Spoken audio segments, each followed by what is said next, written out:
안녕하세요. 나답게 살아가는 사람들을 위한 학습 공동체 나다움 인문학교를 운영하는 안상현입니다. 오늘은 그 애니어그램의 기원이라고 할까요? 애니어그램의 발전, 어떤 단계, 이렇게 한번 설명을 좀 들어볼까 하는데요. 제가 초기에 애니어그램을 배울 때에는 이제 기원전 2500년 전부터 해서 구전이 되어서 여러 사람들을 통해서 이렇게 만들어지고 확립되고 정립되고 이제 이런 과정에 대해서 이야기를 들었는데요. 실제적으로 구전되었다라고 말하기에는 지금 현대에 우리가 만나는 애니어그램의 그런 이론적인 체계나 그런 구조 자체를 설명하기에는 좀 맞지 않는 부분인 것 같아요. 그래서 처음 시작이야 구전이 됐는지는 모르겠지만 초기, 그러니까 애니어그램의 창시자라고 본다면 이제 구르지예프를 떠올릴 수밖에 없고요.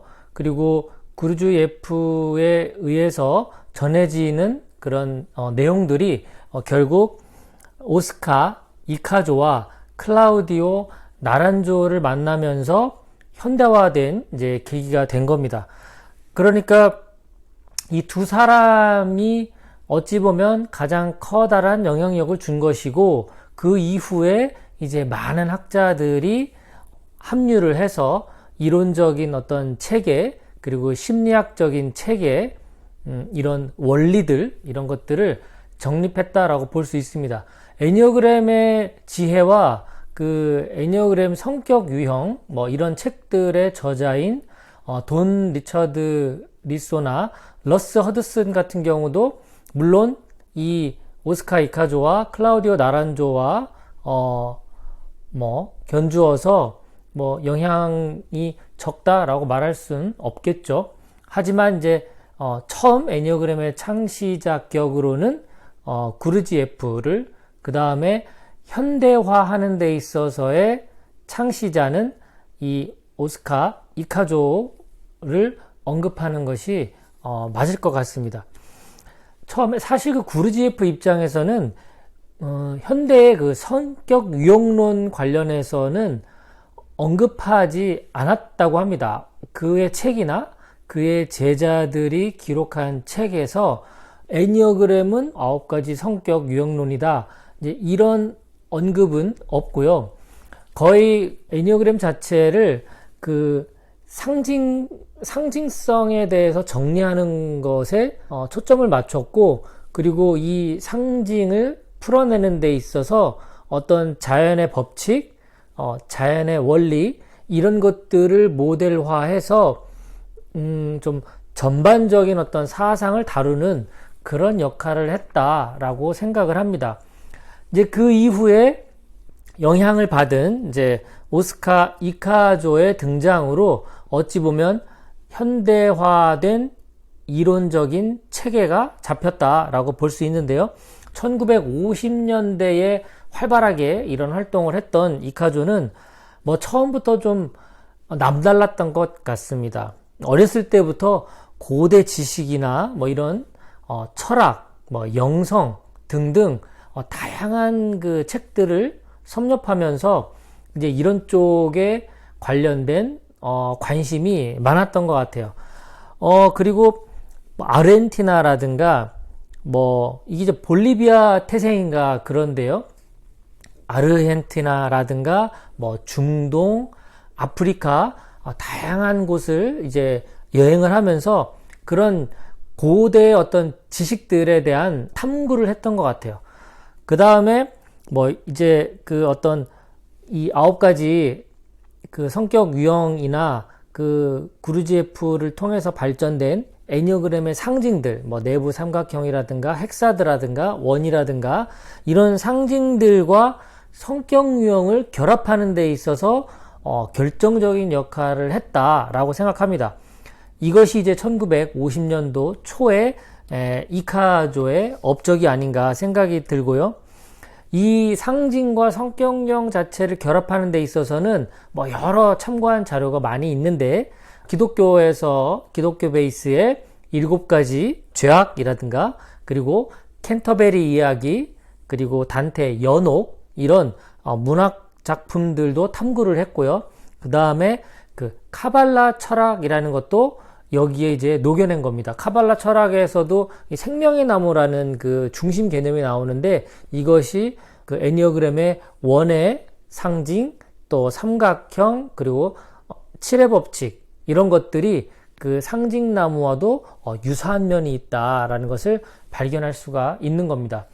그렇게 이제 이카조를 통해서 어떤 애니어그램의 상징과 그 성격 유형 자체를 결합하는 이런 것들이 좀 체계화가 됐다면 이제 클라우디오 나란조라고 하는 뛰어난 정신과 의사가 이 나란조의 그런 어떤 그 자아 프로그램 같은 과정을 공부함으로 인해서 이제 나란조는 자신이 가지고 있는 다양한 심리학 어떤 이론 그리고 심리 체계들을 이 애니어그램과 또 다시 결합하게 되는, 그래서 새로운 어떤 업적을 만들게 되는 거죠.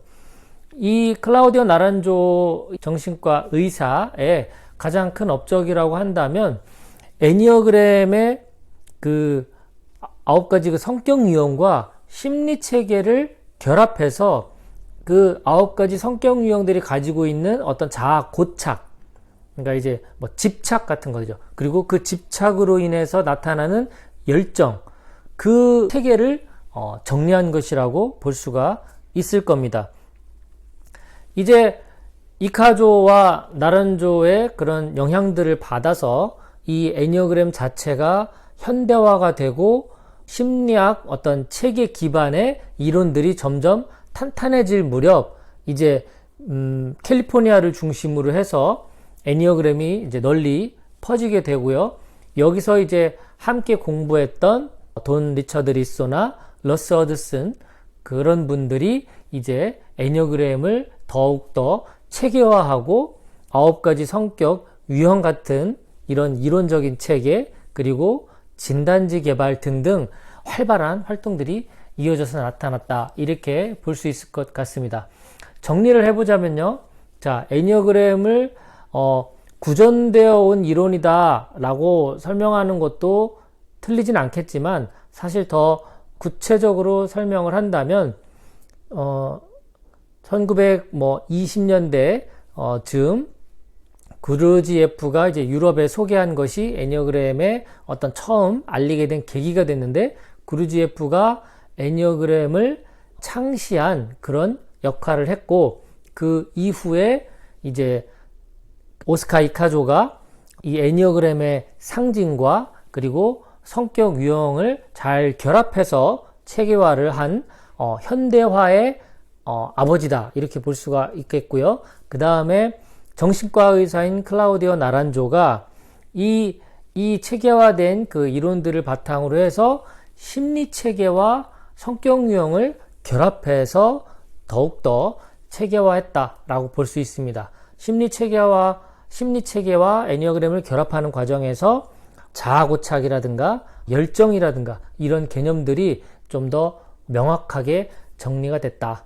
그 다음에 이제 1970년대 이후 80년, 90년대에 들어서면서 돈이나 러스 이런 분들이 더 현대화 작업을 해서 현재 우리가 만나고 있는 애니어그램 어떤 성격 유형론이라든가 이런 것들을 배우겠다라고 정리를 해드릴 수 있을 것 같습니다. 네, 오늘도 끝까지 시청해 주신 여러분 감사합니다. 즐거운 하루 되십시오.